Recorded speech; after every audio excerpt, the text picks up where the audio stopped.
Fa mahabe fanantenana ao amin'ny hoavin'ny alaonko ny ezaka vita eto Madagasikara raha nambaran'ny mpiandraikitry ny USAID eto Madagasikara Voskady ao anatin'ny roa voary alamando ny alaonko amin'izao fa 15 taona ny fanarahana ramsara izao nitaterana omaly tao Nosy Elville ny fankalazana ny andro raisam-pirenena ho an'ny roa voary alaonko sady 15 taona ny fanarahana ramsara iarovana ny faritra mando Jakandre Mahery.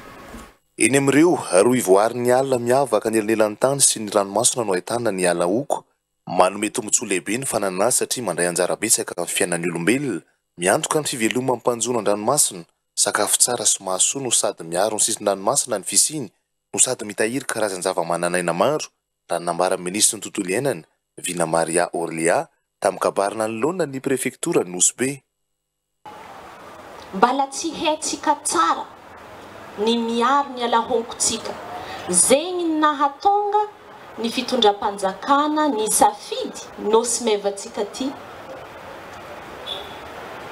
mba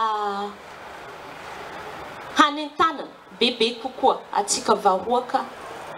amin'ny fikadiana ny alahonkotsika ary zegny natongatsika maro dia maro no maly tafavora ny fanomentanana amin'ny famboliagna ny alahonko. Nambaran'ny ministry ny fampianarana ambony sy ny fikarohana ara-tsiansa Asomako Beatrice fa manasoa ny fiainan'ny olona maro ny fananana alaonko tsara tantana saingy mila ezaka iombonana ny fahazahoana izany ho an'ny ministeran'ny fampianarana ambony sy ny fikarohana ara-tsiansa dia fanaovana fikarohana no anjara-biriky atao. Nambaran'ny mpiandraikitry ny USAID eto Madagasikara Anna Brenes tamin'ny kabariny raha napatsia ny fandraisana anjara tamin'ny fambolena alaonko tany Antanamitarana sy Ambatoloka fa mahabe fanantenana amin'ny hoavin'ny alaonko ny ezaka vita eto Madagasikara.